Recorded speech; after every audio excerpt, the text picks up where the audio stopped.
Uncle जी, दर्द हो रहा है क्या? डॉक्टर आके अभी दवाई दे देंगे, दर्द ठीक हो जाएगा। जीती रहो बेटी, खुश रहो।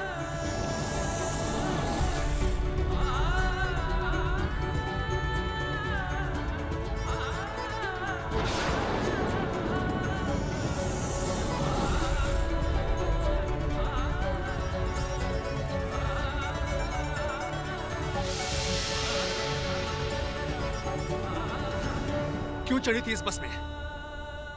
तुम्हें ऐसी क्या जरूरत आन पड़ी थी? क्या चाहती हो तुम? कि मैं एक और अपराध का बोझ अपने कंधों पर ले लूं? तुम तो मेरे गाड़ी के पीछे पीछे आ रही थी। क्यों आ रही थी? मुझे रोकने के लिए ना? तो फिर अशोकनगर जाने वाली बस में तुम क्यों बैठी? अपने घर जा रही थी? लगता तो नहीं है। सर, सब लोग सुन रहे हैं। ओह, तो ये बात है। आपकी वाइफ थी इस बस में, इसलिए आपकी ये हालत है। देखिए, आपकी वाइफ को कुछ भी नहीं हुआ। जाइए, घर ले जाइए इन्हें। आप लोगों की नई नई शादी हुई है ना? Okay sir, thank you.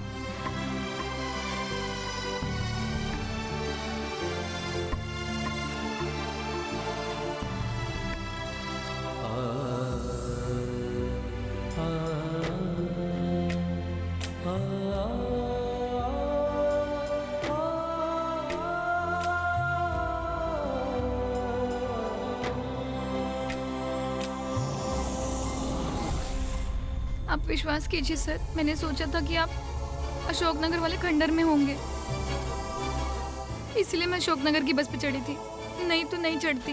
घर में हर कोई तुम्हारे बारे में सोचकर चिंता में पड़ा हुआ है और तुम यहाँ पर ये सब कर रही हो। क्या जरूरत थी तुम्हें? क्यों क्यों क्यों करती हो तुम ये सब? ये सब करके तुम क्या साबित करना चाहती हो? मैं अब कोई नई मुसीबत अपने जीवन में नहीं चाहता हूँ, बिल्कुल नहीं चाहता हूँ। कोई नई मुसीबत नहीं चाहता हूँ मैं। पहले से ही मेरे ऊपर बहुत बोझ है। मैं और बोझ अपने कंधों पर नहीं लेना चाहता। समझ रही हो तुम? क्या हुआ? सो गई तुम? ओए, फुल्की,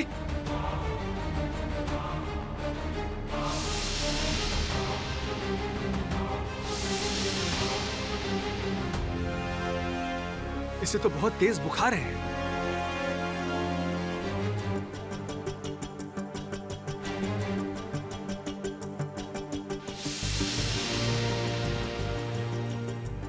अच्छा, ये तो चौधरी जी का भतीजा और उसकी बहू है।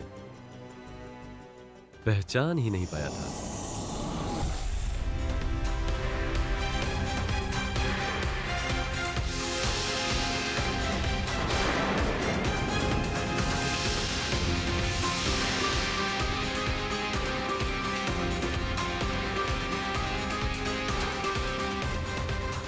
ला इसे यहाँ पे ला, यहाँ से ला दे। ला, मैं तकिया लगाती हूँ। अरे रोहित, ये सब क्या हो गया है बेटा? रोहित, ये फुल्की को क्या हो गया बेटा? इस हालत में कैसे? बड़े पापा ये अशोकनगर के बस में बैठी तो उस बस का एक्सीडेंट हो गया।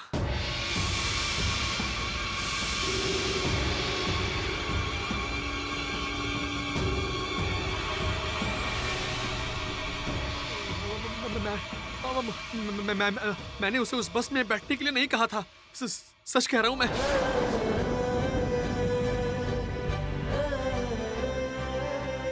यकीन कीजिए बड़े पापा, मैंने नहीं कहा था अशोकनगर जाने के लिए उसे। बहुत से लोग घायल हुए थे और इसे फर्स्ट एड दिया गया था। और ये बिल्कुल ठीक है। इसे बहुत ज्यादा कुछ नहीं हुआ है। भाभी, माँ, वो बिल्कुल ठीक है। बुखार की वजह से बेहोश हो गई है, वरना वो बिल्कुल ठीक है। मुझे और कुछ भी नहीं बोलना है रोहित। शानू, डॉक्टर को फोन करो, देखो वो है कि नहीं है। ठीक है भैया, मैं देखता हूँ। इस वक्त इतनी रात को पूरे नवाबगंज को परेशान करना चाहते हैं क्या? मैं चाहे कुछ भी कह दूं, इस घर में कोई मेरी बात नहीं सुनता। सुनिए मास्टर साहब, पहले रोहित के संग इस लड़की की शादी हुई और इस लड़की ने इतना कुछ किया, और इतना सब होने के बाद आप सब कुछ भूलकर आप फुल्की और रोहित के अच्छे जीवन के लिए कोशिश किए जा रहे हैं। आपको लगता है कि आपकी कोशिश कामयाब होगी? भैया, मैं भी बड़ी भाभी की बातों से अग्री कर रही हूँ। आप जो कोशिश कर रहे हैं वो नहीं होगा। आपको समझ क्यों नहीं आ रहा है कि समाज में न्याय और अन्याय दोनों है? बस, मैं जानता हूँ संसार में न्याय अन्याय दोनों होते हैं। भैया, डॉक्टर साहब के साथ बात हो गई। वो तो खुद ही बीमार है, वो नहीं आ सकते। वो सुबह ही आएंगे। उन्होंने कहा है कि चिंता करने की जरूरत नहीं है। फर्स्ट एड तो हुआ है ना, माथे पे ठंडी पट्टियां रखो, बुखार उतर जाएगा। भाभी, अगर कोई दवाई की जरूरत है तो बताइए, मैं जाके देखता हूँ।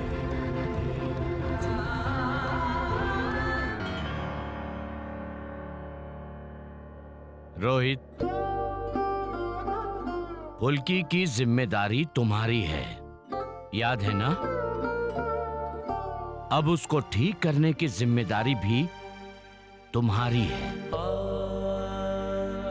जाओ, उसे कमरे में ले जाओ, जाओ। फुल्की, बेटा आँख खोलना।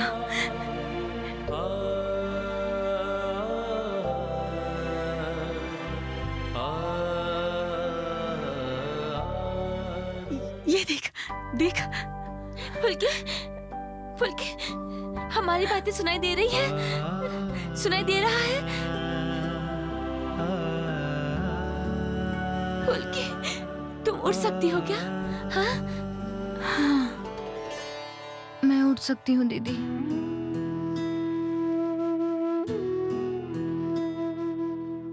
मैं चल भी पाऊंगी। सर को बोली चिंता ना करे।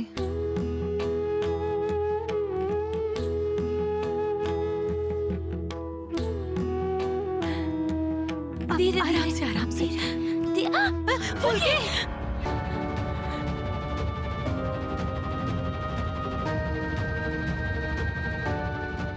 माँ, मैं इसे भाभी के कमरे में सुला कर आता हूँ। नहीं,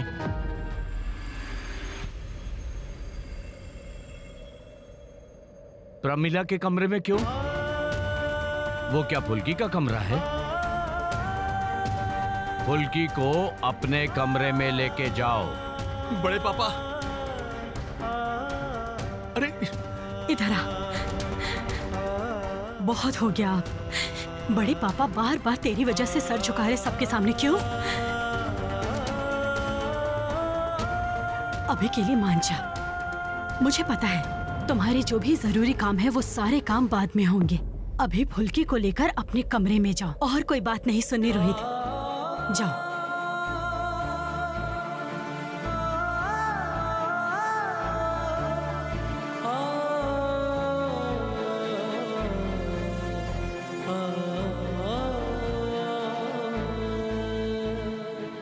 मुझे पता है सर बहुत बड़ी दुविधा में पड़ गए हैं। माँ काली, मेरा बुखार कम कर दो ना, ताकि मेरी वजह से सर कोई मुश्किल में ना पड़ जाए।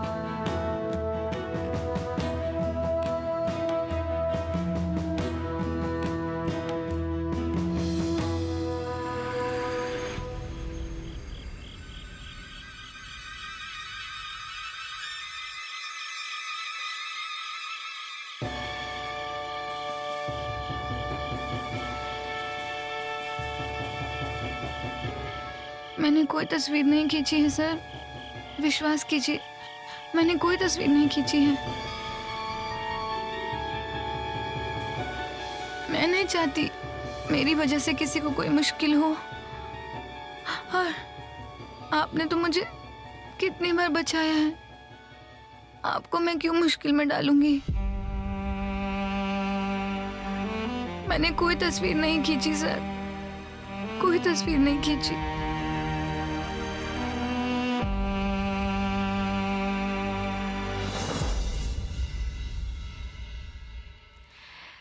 भैया आप ये कर पाओगे? नहीं तो मैं कर देती हूँ। फुल्की को बार बार बुखार आ रहा है।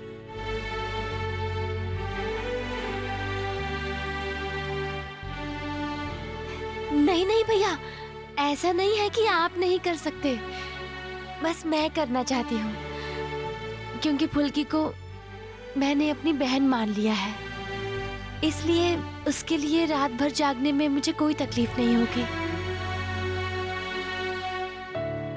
मैं तो बस आपसे पूछ रही थी। भाभी, इस लड़की ने आप लोगों के ऊपर क्या जादू किया, मुझे समझाइए जरा। नहीं, आपको क्या लगता है मैंने कहा था क्या कि फुल्की आओ मेरे गाड़ी के पीछे पीछे आओ? बिल्कुल भी नहीं। इनफैक्ट जब वो दौड़ रही थी, हाफ रही थी, मैंने अपनी गाड़ी रोकी, उसके बाद उसके हाथ में मैंने उसे इनहेलर पंप दिया। जब वो उठेगी तो उससे पूछेगा। फिर भी अगर इसे सिंपैथी चाहिए और सिंपैथी पाने के लिए ये घर वापस लौट कर नहीं आई और इसने ये सोच लिया कि शायद मैं अशोकनगर में होऊंगा, इस वजह से वो अशोकनगर की बस में बैठ गई और मेरी किस्मत इतनी खराब कि उसी बस का एक्सीडेंट हो गया। तो इसमें मैं क्या कर सकता हूँ भाभी?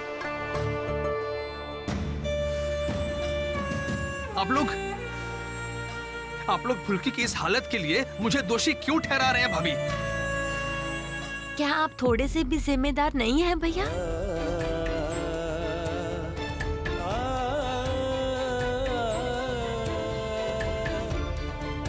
रहने दीजिए, अभी इन सब बातों पे बहस नहीं करते हैं। अजीब बात है, इस लड़की ने घर में सबको धोखा दिया। ये बात हर कोई भूल गया। सबने इतनी आसानी से कैसे भुला दिया? कैसे हो सकता है? उल्टा सब मुझे समझाने की कोशिश कर रहे हैं कि लड़की बिल्कुल निर्दोष है और मैं ही हूं जो गलत सोच रहा हूं। हर कोई एक इंसान पर कैसे इतना विश्वास कर सकता है, मुझे समझ में नहीं आता।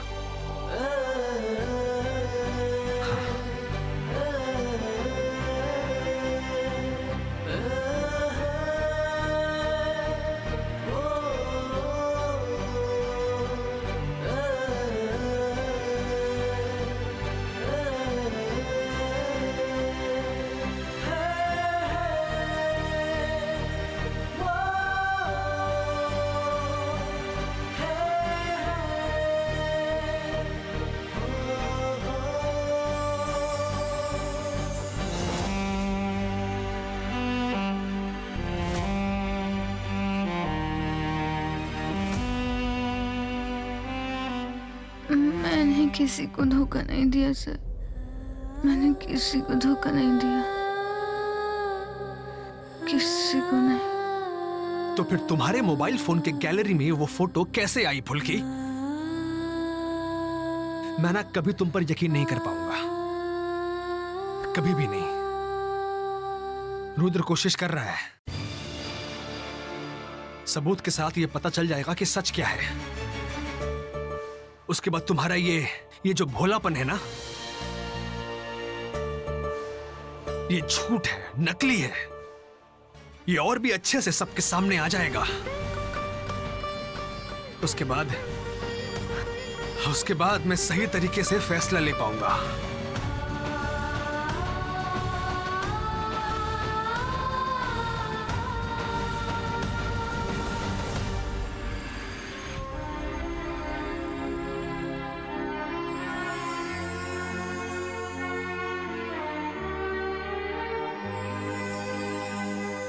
तुम्हारी जिम्मेदारी ली है इसलिए,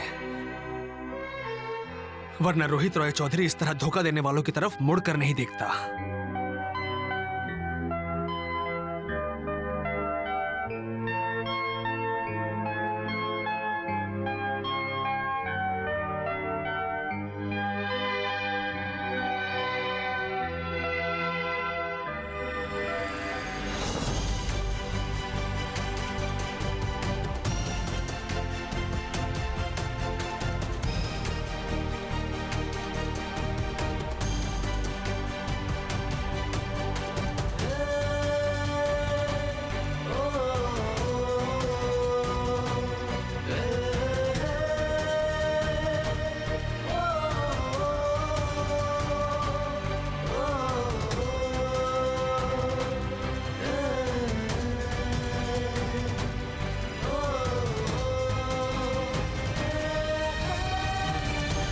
रोहित जी, सबसे पहले सुपर स्टोर में जिस फोन से तस्वीर खींची गई थी वो फोन हमने ढूंढ निकाला है। इस फोन का सिम कार्ड फुल्की दास के नाम से रजिस्टर्ड था।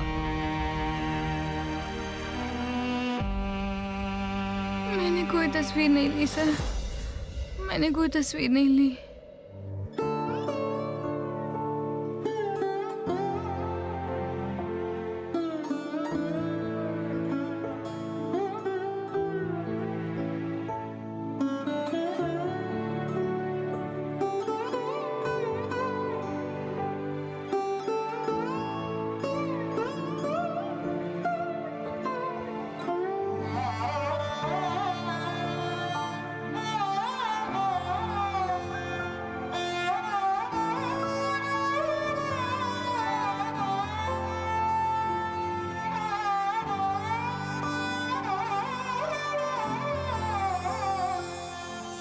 बुखार तो कम हो गया है।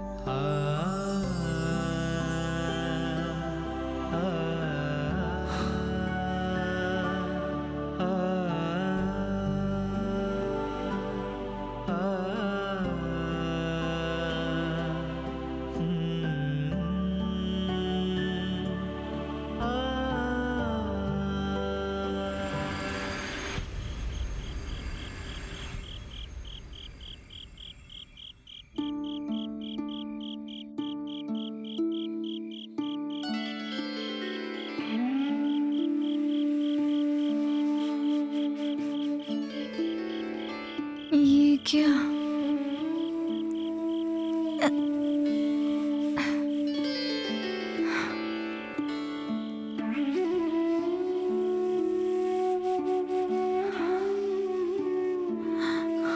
ये तो सर का कमरा है, लेकिन मैं यहाँ कैसे आई? सर के बिस्तर पे लेटी हुई हूँ। सर कहाँ गए? बुखार में तो कुछ भी समझ में नहीं आया।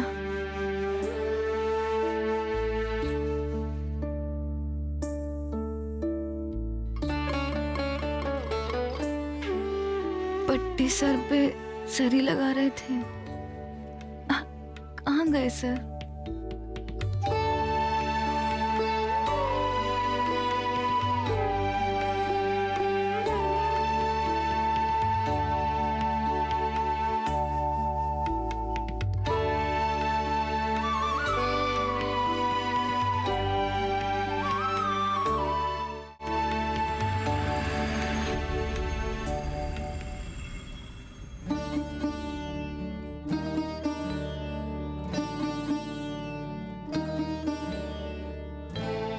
कितनी अजीब बात है, सर तो यहाँ पर भी नहीं है।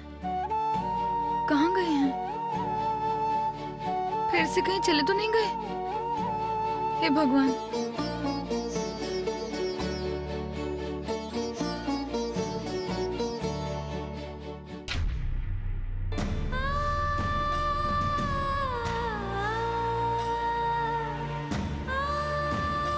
माँ काली, सर मुझसे इतनी नफरत करते हैं कि मुझे पट्टी लगा के उस कमरे में नहीं रुके जिस कमरे में मैं थी। इस तरह यहाँ पर सोए हैं। घर का कोई देखेगा तो जरूर मजाक उड़ाना शुरू हो जाएगा। बड़ी माँ कितनी बातें सुनाएंगी माँ को। सब मेरी वजह से हो रहा है। नहीं नहीं, मैं ऐसा नहीं होने दूंगी।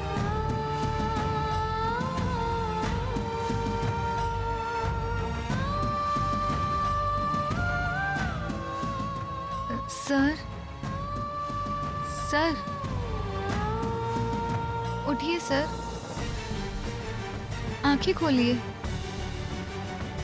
Sir, sir. ये क्या? तुम यहाँ पर? बुखार कम हुआ है? उतर गया सर। आपने मुझे बैठे बैठे पट्टियां लगाई थी, उससे बुखार उतरेगा नहीं तो क्या होगा?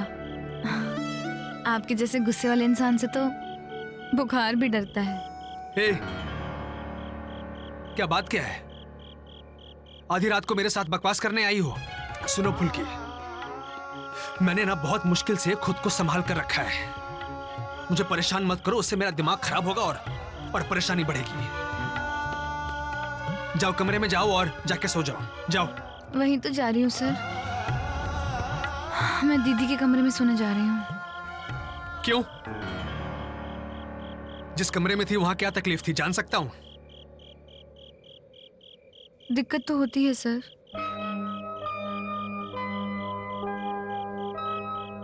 मेरी वजह से कोई अपने कमरे में ना रहे ये तो मैं नहीं होने दूंगी ना सर, ये मुझे अच्छा नहीं लगेगा।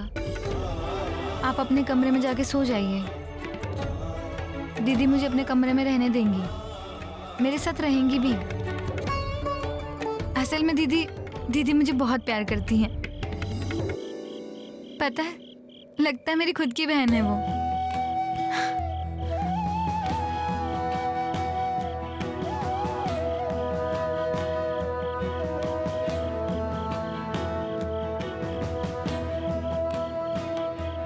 बहुत बड़ी बड़ी बातें करना सीख गई है ये लड़की,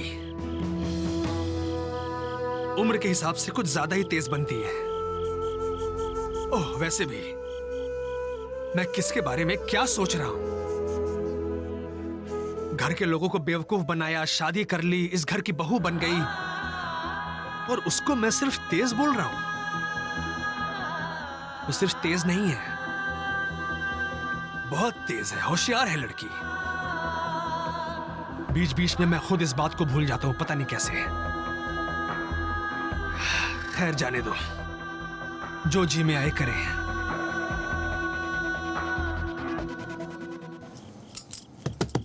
दीदी, दीदी, ये तो फुल्की की आवाज है।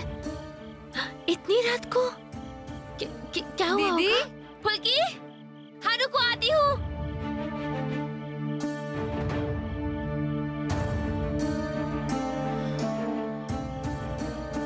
फुल्की, तुम यहाँ पे? क्या हुआ? बुखार उतर गया ना? उतर गया दीदी। एक बात बताइए कि खड़ूस सर ही मुझे पट्टी लगा रहे थे, है ना? हाँ, लेकिन क्यों? वो तो कमरे में ही थे। तुम तो ऐसे बोल रही हो जैसे तुम्हें पता ही नहीं। क्या हुआ है मुझे बताओ। आज मैं आपके साथ सो जाऊं दीदी? मतलब? मैं उस कमरे में नहीं जाना चाहती हूँ। क्या बोल रही हो फुल्की तुम ये? अच्छा तुम आओ, अंदर चलो, अंदर चल के मैं सब सुनूंगी। आओ, बैठो। क्या हुआ है फुल्की? भैया ने कुछ कहा क्या? नहीं, वो क्या बोलेंगे, लेकिन क्योंकि घर में मैं हूँ इसीलिए वो एक बार घर छोड़ के जा रहे थे, अब अपने कमरे से बाहर सो रहे हैं। ये ठीक नहीं है ना?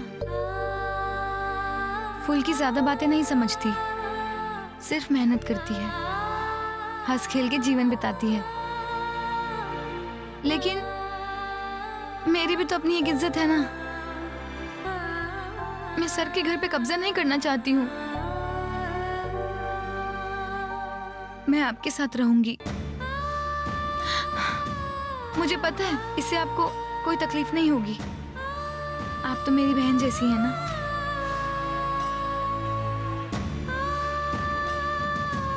वो तो नहीं लौटेंगी, लेकिन आप रहेंगी। फुल्की, पापा जी ने इतना झूठ झमेला करके तुम्हें भैया के कमरे में भेजा था, पता है क्यों? वो कमरा तुम्हारा भी है, सिर्फ भैया का नहीं। तुम तो बहुत छोटी हो, तो मैं तुमको कुछ बताती हूँ, शायद तुम नहीं समझोगी, फिर भी बोल रही हूँ। अधिकार कभी भी ना मांग कर नहीं बल्कि छीन कर लेना पड़ता है। ये जो अपना घर छोड़ के तुम यहाँ चली आई ना, उसका क्या फायदा हुआ बताओ तो? इससे अच्छा है कि तुम उस कमरे में अपनी जगह बनाओ।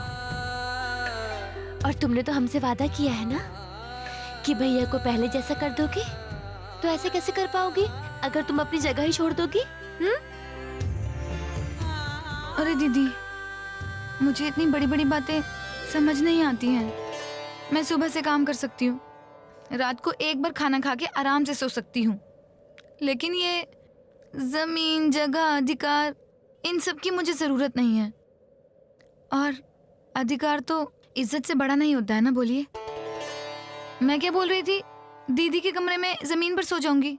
मैं सो जाती हूँ। ठीक है रुको, मैं बिस्तर बना देती हूँ। अरे बाबा, ऐसे टेढ़े होकर कौन सोता है? उठो, मैं तकिया देती हूँ, सीधे होकर सो जाओ। ये लो, हो गया। फुल्की, ए फुल्की, फुल्की, अरे ये तो सो भी गई।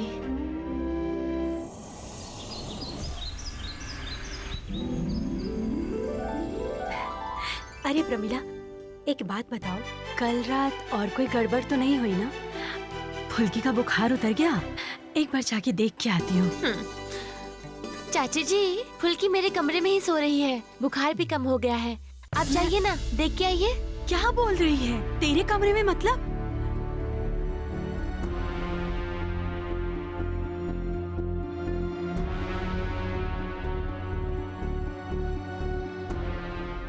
भाभी, भाभी,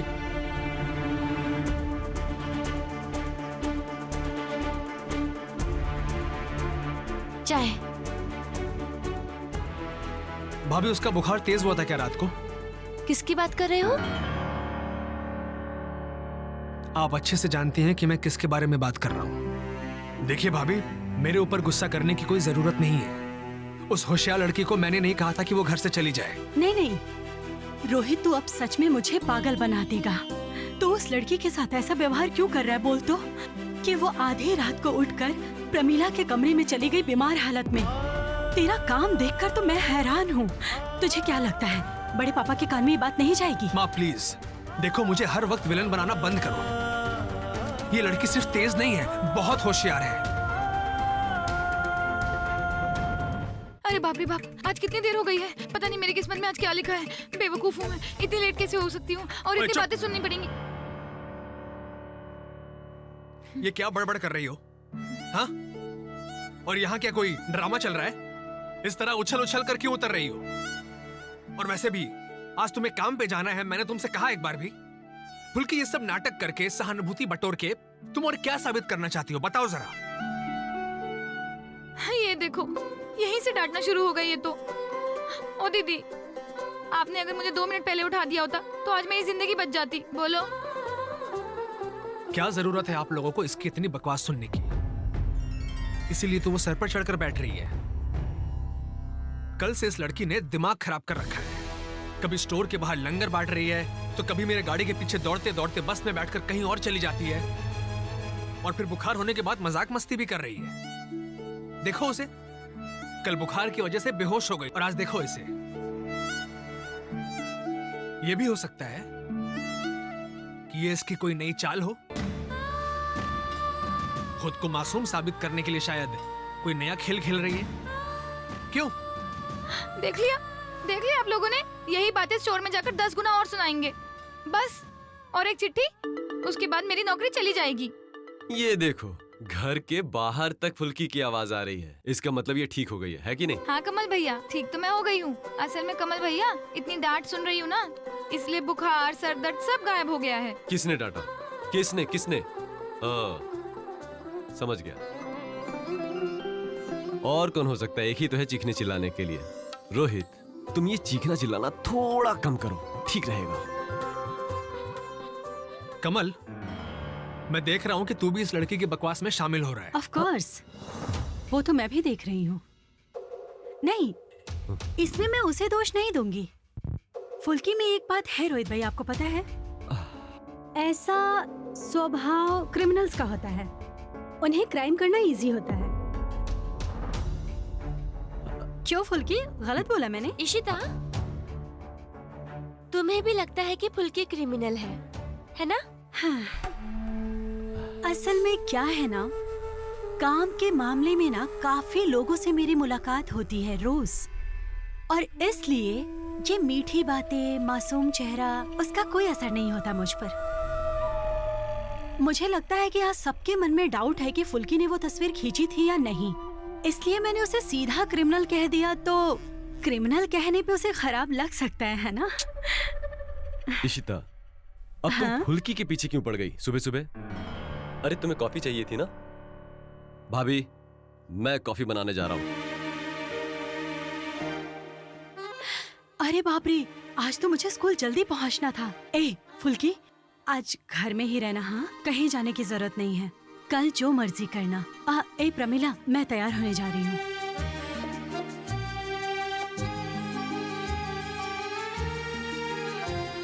इशिता, हाँ, तुम भी तो जाओगी ना? Of course. एक्सीडेंट विक्टिम्स को देखने जाना है। रुद्र भैया आ रहे हैं, उनके साथ ही चली जाऊंगी।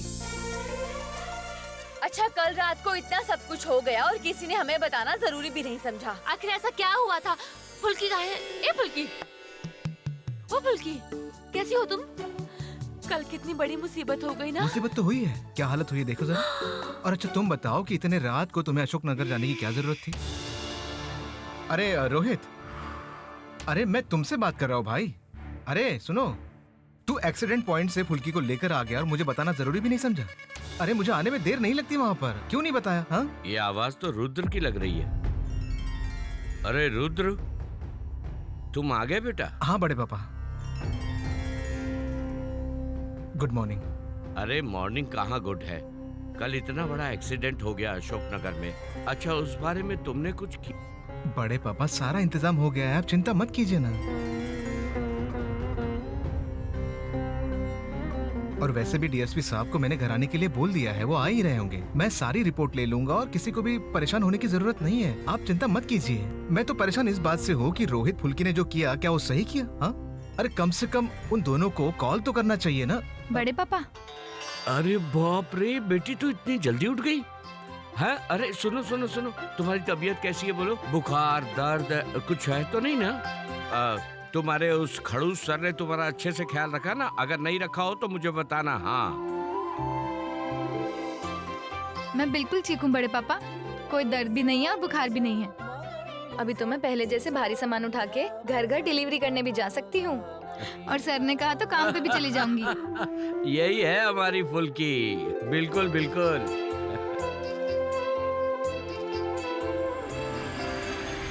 रुद्र भैया, कुछ बात करनी है, इधर आइए।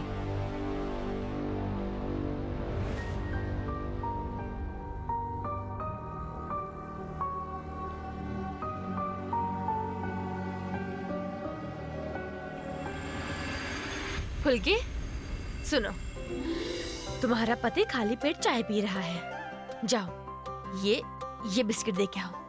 जाओ जाओ जाओ जाओ जाओ। फेंक दिया तो? उफ, फुल्की, पापा है ना, जोर से कान खींच देंगे। जाओ जाओ जाओ जाओ जाओ जाओ, मैं कह रही हूँ ना, जाओ जाओ जाओ जाओ, चलो चलो जाओ।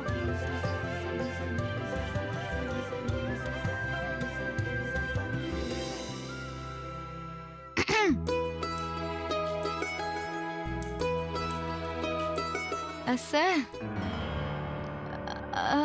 वो खाली पेट चाय नहीं पीनी चाहिए।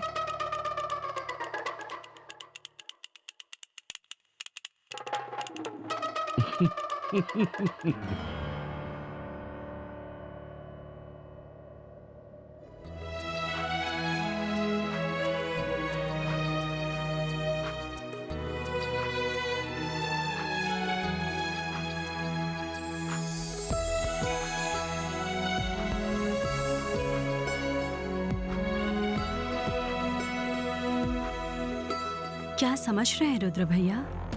ऐसा ही चलता रहा तो रोहित भैया बहुत जल्दी मान जाएंगे। इशिता, अभी कुछ करना पॉसिबल नहीं है। तुम तो देख ही रहे हो, मैंने उसे 2-3 बार ठिकाने लगाने की कोशिश की, पर क्या हुआ? कुछ नहीं हुआ ना। हमेशा की तरह वो घर आ गई। मास्टर जी हमेशा उस पर नजर रखते हैं, है ना? ऊपर से हमारे चाचा जी कुछ नहीं कर सकते। शादी के बाद वो पगफेरा होता है ना, उसके लिए तो वो लोग जाएंगे ना। हाँ, तभी मैं अपनी चाल चलूंगा। धीरज रखो इशिता, जीवन में धीरज रखना बहुत जरूरी है, समझ रही हो? ये मेरा एक्सपीरियंस है। सर, अरे बड़े पापा, नंदी बाबू आ गए। अरे आइए नंदी बाबू, आइए आइए। अरे मलिक, आओ आओ। अरे मलिक बाबू, आइए आइए आइए आइए। नमस्ते। नमस्कार। नमस्ते नमस्कार। सर। नमस्ते। सर ये मिठाई लाया था। अरे मलिक बाबू, इन सब की क्या जरूरत थी? नहीं सर, बस ऐसे ही इधर आ रहा था तो एक बढ़िया मिठाई की दुकान दिख गई तो पैसे वगैरह सब दे दिए गए हैं ना? हाँ? नहीं, मिठाई की दुकान में पैसे दे दिए हैं ना? ये क्या बोल रहे हैं सर आप? अरे फुल्की, जरा यहाँ आना तो ये मिठाई लेकर जाओ, इन्हें दे दो, ले लो। हाँ। पहले ये मिठाई रख दो, फिर हम एक्सीडेंट के बारे में थोड़ी बात करते हैं। आइए आइए बैठिए। अच्छा, मैं ये पूछना चाहता था कि आप एक्सीडेंट स्पॉट पे गए थे ना? आप समय पे पहुंच गए थे ना? नहीं, उस एक्सीडेंट के बाद मैं 10 मिनट में ही वहाँ पहुँच गया था। अच्छा। और फिर मैंने मलिक को भी बुला लिया था। वैसे अशोक नगर के पुलिस को इस एक्सीडेंट के बारे में कोई खास इन्फॉर्मेशन नहीं है। अरे हाँ बड़े पापा, कल मैं एक्सीडेंट की जगह पर ही थी, उन्हें तो देखा ही नहीं।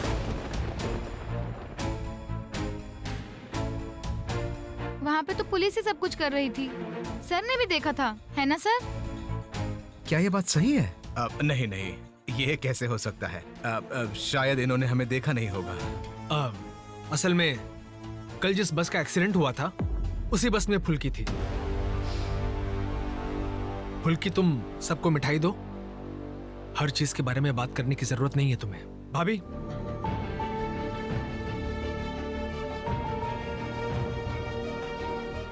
फुल्की, आओ।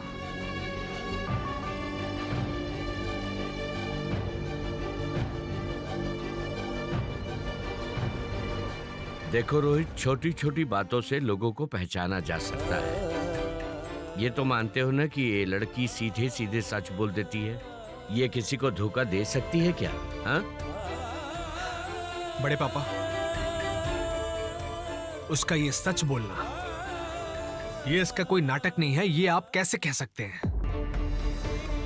मुझे धीरे धीरे सब समझ में आ रहा है कि इस लड़की का झूठ बोलने का लेवल ही अलग है। हाँ। बड़े पापा, वो हंसते हंसते हमें एक हाथ से खरीद के दूसरे हाथ में बेच भी देगी।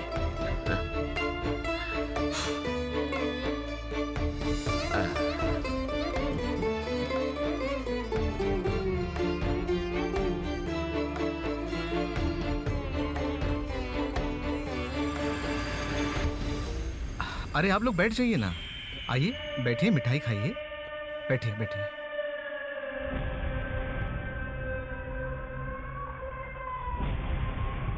इशिता, पग फेरे में कुछ ना कुछ करना ही पड़ेगा। समझ में नहीं आ रहा इस फुल्की में ऐसी कौन सी बात है जो मैं समझ नहीं पा रहा हूँ, लेकिन मैं इतनी आसानी से हार नहीं मानूंगा। लेकिन जैसे ही दिन बीतते जा रहे हैं, ऐसा लग रहा है कि लड़की हमारे लिए खतरा बनते जा रही है।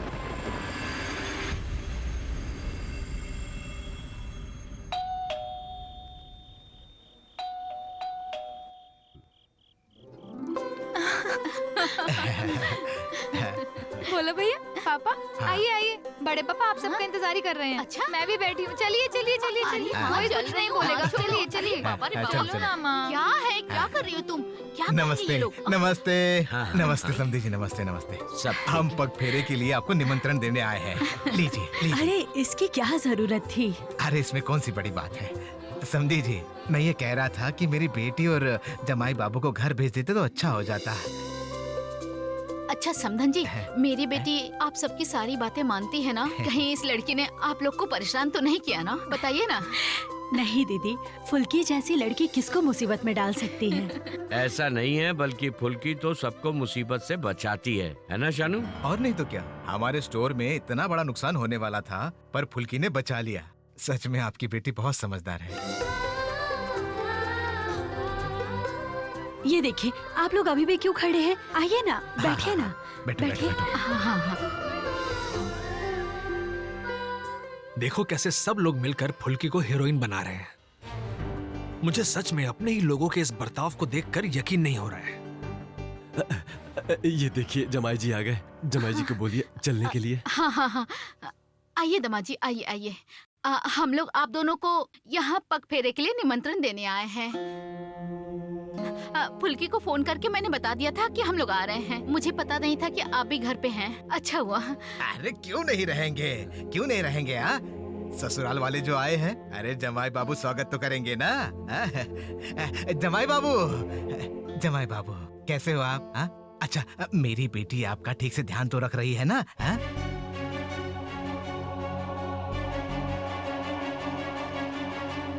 हाँ?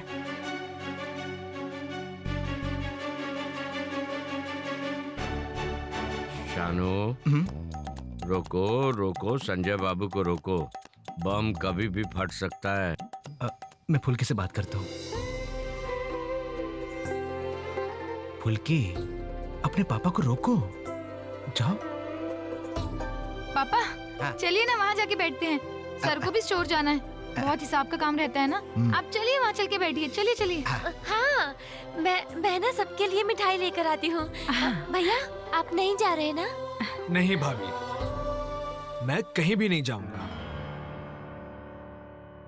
अंकल जब जानना ही चाहते हैं कि फुल्की मेरी ठीक से देखभाल करती है या नहीं, हाँ, तब तो अंकल को डिटेल में बताना ही होगा ना कि उनकी बेटी कितने अच्छे से मेरी देखभाल कर रही है। हाँ, क्यों नहीं, क्यों नहीं।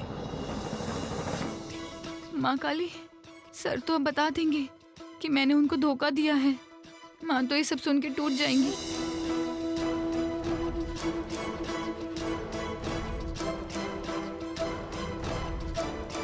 फुल्की ने कोई गलती की है क्या बेटा? गलती? सिर्फ गलती? करुणा, तुम सविता को अंदर लेकर जाओ, वो थोड़ा आराम कर लेगी। तुम लोग बातें करो। दीदी चलिए ना, अंदर चलिए, बहुत सारी बातें करनी है। चलिए। फुल्की,